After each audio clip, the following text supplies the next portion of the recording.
Friends, welcome back to my channel. আজকে আমি তোমাদের সামনে নিয়ে এসেছি ইংরেজি গ্রামারের একটা খুবই গুরুত্বপূর্ণ টপিক। আজকে আমার আলোচনার বিষয় হলো টেন্স। ফ্রেন্ডস, আমরা যদি ইংরেজি গ্রামার শিখতে যাই তাহলে আমাদের প্রথমতই টেন্স জানা খুবই দরকার। আমরা যদি টেন্স না জানি তাহলে আমরা ঠিক করে ইংরেজিতে কোনো কিছু কথাও বলতে পারবো না, কোনো বাক্য পরিবর্তনও করতে পারবো না। তো আমার ইংরেজি গ্রামারের জানার পূর্ব সত্যটাই হচ্ছে টেন্স। তো আমি তোমাদের সামনে আজকে টেন্স নিয়ে আলোচনা করব। আমি এর আগের ভিডিওগুলোতে বলেছিলাম, আমি এর আগে ক্লাস নিয়েছিলাম রাইট ফর্ম অফ ভার্ব নিয়ে। তো আমি চেষ্টা করতেছি সব বিষয়গুলো তোমাদের সামনে তুলে ধরার জন্য। তা আমি আজকে টেন্স নিয়ে আলোচনা করব। আমি খুব শর্টকাটে টেন্স বিষয়টা তোমাদের সামনে তুলে ধরার চেষ্টা করব। তো আমার ভিডিওটা যদি ভালো লাগে অবশ্যই আমার চ্যানেলটা সাবস্ক্রাইব করবে আর পাশে থাকা বেল আইকনটা ক্লিক করবে যাতে আমার পরের ভিডিওগুলো মিস না হয়। তো ফ্রেন্ডস, চলো আমরা ক্লাসে যাই। আজকে আমার টপিক হলো টেন্স। তাহলে টেন্স অর্থ হচ্ছে সময় বা কাল, অর্থাৎ ক্রিয়ার কাল। আচ্ছা, হোয়াট ইজ টেন্স? টেন্স কি? তাহলে টেন্স হলো কোনো ভার্বের কাজ কখন সংগঠিত হয় বা হয়েছিল বা হবে তা নির্দেশ করার জন্য ওই ভার্বে যে রূপগুলো ব্যবহৃত হয় তাদেরকে টেন্স বলে বা ক্রিয়ার কাল বলে। অর্থাৎ কোনো একটা কাজ কখন সংগঠিত হবে বা হয়েছিল বা হচ্ছে, এই টাইপসের কোনো কাজ, এই টাইপসের ভার্বগুলোর যে রূপগুলো ব্যবহৃত হয় সেন্টেন্সের মধ্যে, সেটা হচ্ছে টেন্স। অর্থাৎ tense is the form in which a verb is used to express when an action is, was or will be performed. আমি আরেকবার বলছি, tense is the form in which a verb is use to express when an action is, was or will be performed. তাহলে কখন হচ্ছে, কি হয়ে গিয়েছিল, না হচ্ছে, না হবে, এই টাইপসের ফর্মগুলো হচ্ছে আসলে টেন্স, ক্রিয়ার কালটা। তা আমরা এরপরে দেখি ক্লাসিফিকেশনস অফ টেন্স, অর্থাৎ টেন্সের শ্রেণীবিভাগ। টেন্সটা কয় ভাগে ভাগ করা যায় এবং কি কি ভাগে ভাগ করতেছি আমরা। টেন্স প্রধানত হচ্ছে তিন প্রকার। প্রথম হচ্ছে প্রেজেন্ট, তারপর হচ্ছে পাস্ট, তারপর হচ্ছে ফিউচার। তাহলে প্রেজেন্ট অর্থ বর্তমান, অর্থাৎ টুডে, আজ, আমি আজকে যা করছি তা আমার জন্য প্রেজেন্ট। তাহলে প্রেজেন্ট টেন্সের ক্ষেত্রে তুমি টুডে অর্থাৎ আজকের জিনিস নিয়ে কাজ করবে। আর পরবর্তীটা হলো পাস্ট। পাস্ট অর্থাৎ আগামীকাল, অতীত, গতকাল, ইয়েস্টারডে। তাহলে অতীতে আমার সাথে যা হয়ে গেছে তা হচ্ছে পাস্ট। থার্ড হচ্ছে ফিউচার। ফিউচার হচ্ছে ভবিষ্যতে আমার সাথে কি হবে বা ভবিষ্যতে কি ঘটতে চলেছে, অর্থাৎ টুমরো, আগামীকাল। তাহলে আমার সাথে যদি আজকে কিছু হয়, আমি আজকে কিছু করি, সেটা আমার প্রেজেন্ট, অর্থাৎ আমি এখন তোমাদেরকে ক্লাস করাচ্ছি, সেটা প্রেজেন্ট। আমার ক্লাস শেষ হয়ে গেলে এটা হয়ে যাবে পাস্ট। আর আমি ক্লাস করানোর আগে যে প্ল্যানটা করেছিলাম এটা আমার জন্য ছিল ফিউচার। তাহলে প্রেজেন্ট, পাস্ট অ্যান্ড ফিউচার। তাহলে ক্ষেত্রে বর্তমান, অতীত এবং ভবিষ্যৎ। আচ্ছা, এই তিনটা টেন্সের আবার আরও চারটা করে টেন্সের রূপ থাকে। যেমন ধরো প্রেজেন্ট টেন্সে চারটা, পাস্টে চারটা, ফিউচারে চারটা। তার প্রতিটি টেন্সকে চার ভাগে ভাগ করা যায়।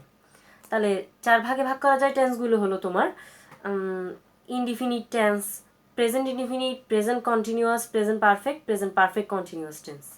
আর পরবর্তীটি হলো past indefinite, past continuous, past perfect, past perfect continuous tense. তারপর হলো future indefinite, future continuous, future perfect and future perfect continuous tense. তাহলে আমার এই টেন্সের প্রতিটা চারটা ভাগের স্ট্রাকচারগুলো জানতে হবে। যদি আমরা টেন্স পরিবর্তন করতে যাই অথবা কোন সেন্টেন্সটা কোন টেন্সে আছে সেটা যদি আমরা বুঝতে চাই তাহলে আমাদের অবশ্যই এই প্রত্যেকটা টেন্সের স্ট্রাকচার সম্পর্কে জানতে হবে। তাহলে টেন্সের শ্রেণীবিভাগ নিয়ে বিস্তারিত আলোচনা করার আগে এই তিনটা ভাগ যে আমি তোমাদেরকে দেখিয়েছি, এই তিনটা ভাগের আমি প্রত্যেকটা একটা করে স্ট্রাকচার দিয়ে এবং একটা করে এক্সাম্পল দিয়ে বুঝিয়ে দিব। তাহলে প্রেজেন্ট ইনডিফিনিট টেন্সের স্ট্রাকচার হলো সাবজেক্ট প্লাস ভার্ব, ভার্বের সাথে s by s plus object. তাহলে অর্থাৎ সাবজেক্টের পর্বে ভার্ব এবং তারপরে অবজেক্ট বসে। থার্ড পারসন সিঙ্গুলার নামে ভার্বের শেষে এস বাই এস যুক্ত হয়। যদি থার্ড পারসন সিঙ্গুলার নাম্বার হয় সাবজেক্ট তাহলে এক্ষেত্রে এস বাই এস যুক্ত হবে। যেমন দেখো, হি রিডস এ বুক, এক্ষেত্রে ভার্বের সাথে এস বাই এস যুক্ত হয়েছে। তাহলে স্ট্রাকচারটি আমি আরেকবার বলছি, প্রেজেন্ট ইনডিফিনিট টেন্সের স্ট্রাকচারটি হলো subject plus verb, s by s plus object. S by s যুক্ত হবে যখন থার্ড পার্সন সিঙ্গুলার নাম্বার হবে, তারপর ভার্বের শেষে এস বাই এস যুক্ত হবে। Present continuous tense. Present continuous টেন্সের স্ট্রাকচারটি হলো subject plus am is are plus ভার্বের আইএনজি প্লাস অবজেক্ট। তাহলে ভার্ব প্লাস আইএনজি যুক্ত হয়। কন্টিনিউয়াস, কন্টিনিউয়াস অর্থ হচ্ছে বর্তমানে কোনো কাজ চলছে বা ঘটছে এরূপ বুঝালে ভার্বের প্রেজেন্ট কন্টিনিউয়াস টেন্স হয়। বাংলার রূপগুলো হতে পারে করিতেছি, করছি, করিতেছ, করছো, তার করিতেছেন, করছেন, এইসব। তাহলে আবার বলছি, বর্তমানে কোনো কাজ চলছে বুঝালে, বর্তমানে কোনো কাজ চলছে বা ঘটছে এইরূপ বুঝালে প্রেজেন্ট কন্টিনিউয়াস। তার কন্টিনিউয়াস টেন্সের স্ট্রাকচারটি হলো subject plus am oblique is oblique are plus verb plus ING plus object. তাহলে এই ক্ষেত্রে তোমার কর্তা অনুযায়ী এম ইজ আর বসবে। আমরা তো জানি এম কার সাথে বসবে, ইজ কার সাথে, যেমন আই এর পর অবশ্যই এম বসবে, হি এর পর ইজ বসবে, দে এর পর আর বসবে, এসব তো আমরা জানি। তাহলে তারপর মূল ভার্ব বসবে, তার সাথে কি বসবে? আইএনজি, মূল ভার্বের আইএনজি ফর্ম। এরপরে বসবে তোমার অবজেক্ট।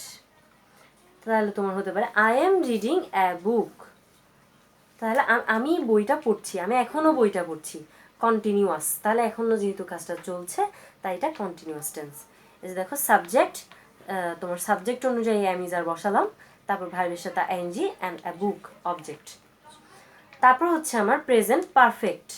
প্রেজেন্ট পারফেক্ট টেন্সের স্ট্রাকচারটি হলো subject plus have has plus ভার্বের past participle form plus object.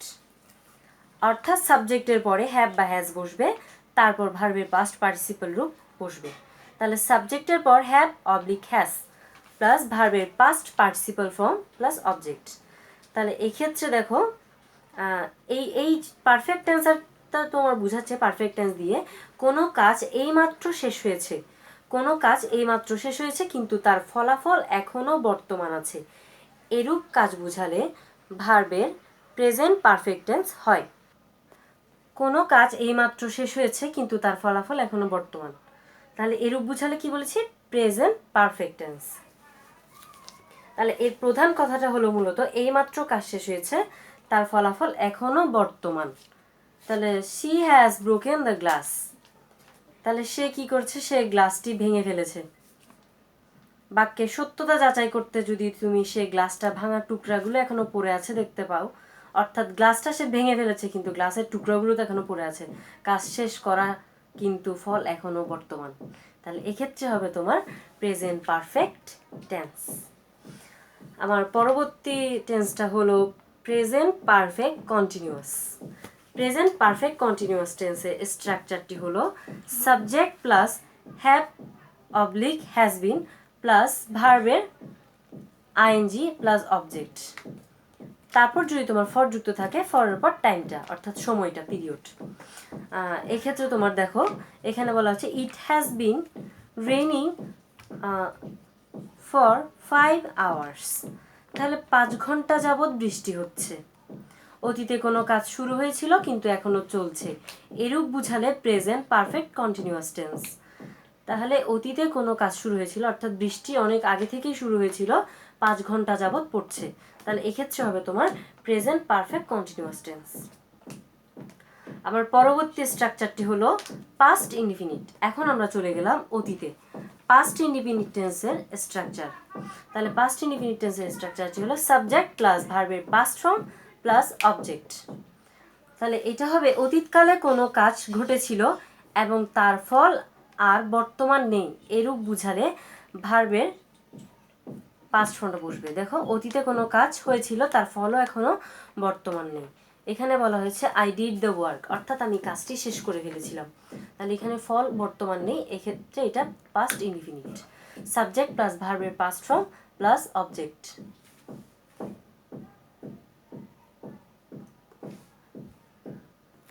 আমার তারপর সেন্টেন্সটি হলো পাস্ট কন্টিনিউয়াস। অতীতকালে কোনো কাজ চলছিল বা হচ্ছিল এরূপ বুঝালে ভার্বের পাস্ট কন্টিনিউয়াস টেন্স হয়। অতীতকালে কোনো কাজ চলছিল অথবা হচ্ছিল বুঝালে পাস্ট কন্টিনিউয়াস টেন্স হয়। তাহলে এই ক্ষেত্রে দেখো স্ট্রাকচারটি হলো subject plus was were plus ভার্বের আইএনজি প্লাস অবজেক্ট, অর্থাৎ সাবজেক্টের পরে ওয়াজ ওয়্যার, তারপর ভার্বে আইএনজি বসবে। যেমন হলো আই ওয়াজ রিডিং এ বুক, তাহলে আই ওয়াজ রিডিং আমি একটি বই পড়িতেছিলাম বা পড়ছিলাম, তাহলে সাবজেক্ট বসলো, তারপর ওয়াজ ওয়্যার সাবজেক্ট অনুযায়ী, তারপর ভার্বের আইএনজি, তারপর অবজেক্ট। আমার পরবর্তী সেন্টেন্স স্ট্রাকচারটি হলো past perfect tense.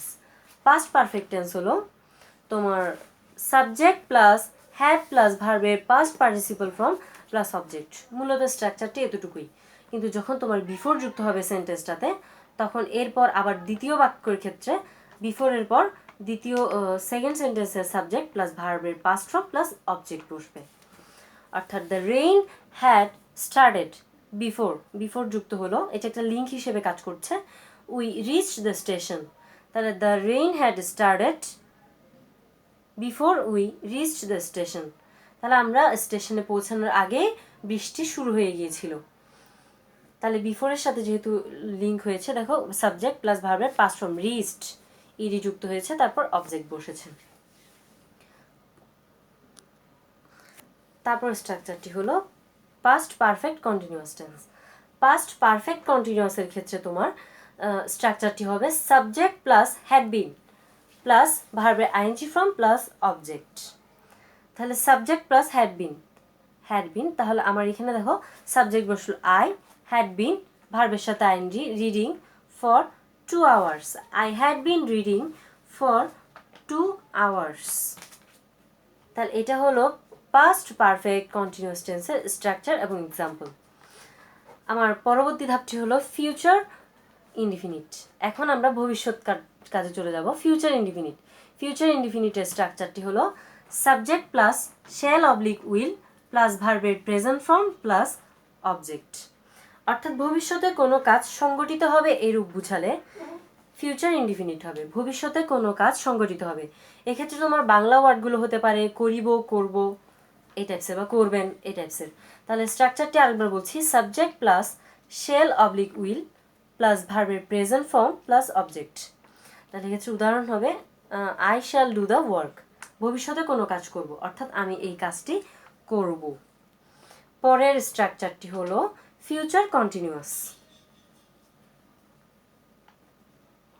Future continuous হলো ভবিষ্যতে কোনো কাজ চলতে থাকবে, অর্থাৎ শুরু হলে সেটা চলতে থাকবে এরূপ বুঝালে ভার্বের ফিউচার কন্টিনিউয়াস টেন্স হয়। এক্ষেত্রে তোমার বাংলা ওয়ার্ডগুলো হতে পারে করিতে থাকবো বা করতে থাকবো, করতে থাকবেন এই টাইপসেরগুলো। এক্ষেত্রে বাংলা একটা উদাহরণ হতে পারে আমি ভাত খেতে থাকবো, তারা বল খেলতে থাকবে, এরকম। তাহলে ফিউচার কন্টিনিউয়াস টেন্সের স্ট্রাকচারটি হলো subject plus will be oblique shall be plus ভার্বের ING form plus object. I shall be reading the book, তাহলে এখানে তোমার এক্সাম্পলটা হলো I shall be reading the book, তাহলে আমি বইটি পড়তে থাকবো। আমার পরবর্তী স্ট্রাকচারটি হলো ফিউচার পারফেক্ট। ফিউচার পারফেক্ট টেন্সের স্ট্রাকচারটা হলো ভবিষ্যতে কোনো নির্দিষ্ট সময়ের মধ্যে কোনো নির্দিষ্ট কাজ সম্পন্ন হয়ে থাকবে এরূপ বুঝালে ভার্বের ফিউচার পারফেক্ট টেন্স হবে। ভবিষ্যতে কোনো নির্দিষ্ট সময়ের মধ্যে কোনো নির্দিষ্ট কাজ সম্পন্ন হয়ে থাকবে হলে তাহলে এক্ষেত্রে তোমার ফিউচার পারফেক্ট টেন্স। এক্ষেত্রে হবে করিয়া থাকিব বা করে থাকবো এই টাইপসের হবে। তাহলে এখানে বলা হয়েছে subject plus shall have plus will have plus ভার্বের past participle form plus object.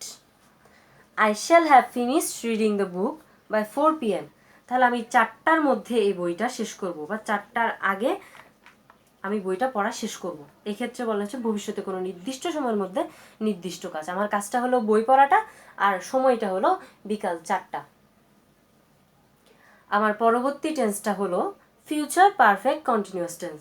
Future perfect continuous টেন্সের স্ট্রাকচারটি হলো subject plus shall have been oblique will have been plus ভার্বের আইএনজি, এটা ভার্বের প্রেজেন্ট ফর্মের সাথে আইএনজি হয় প্লাস অবজেক্ট। ভবিষ্যতে কোনো কাজ আরম্ভ হবে কিন্তু তার আগ পর্যন্ত অন্য একটি কাজ চলতে থাকবে।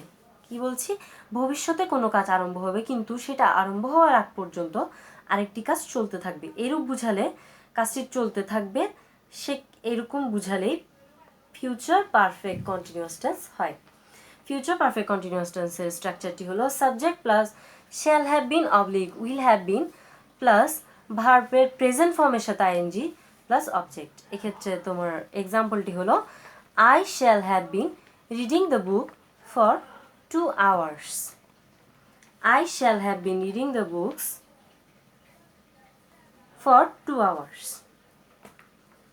তাহলে বিকাল 5টা পর্যন্ত তারা পড়তে থাকবে, সেটা সে কন্টিনিউয়াসলি এটা পড়বে, সে আগে শুরু করবে তারপর সে কি করবে, পড়তেই থাকবে। তাহলে ফ্রেন্ডস, আজকে আমি টেন্সের স্ট্রাকচারগুলো নিয়ে কথা বললাম। আমার ভিডিওটা ভালো লাগলে অবশ্যই একটা লাইক দিবে এবং ফ্রেন্ডদের কাছে শেয়ার করবে যাতে ভিডিওটা তারাও দেখতে পারে, এবং আমার পরবর্তী ভিডিওগুলো যাতে মিস না হয় তার জন্য আমার চ্যানেলটা সাবস্ক্রাইব করবে, পাশে থাকা বেল আইকনটি ক্লিক করবে। ধন্যবাদ।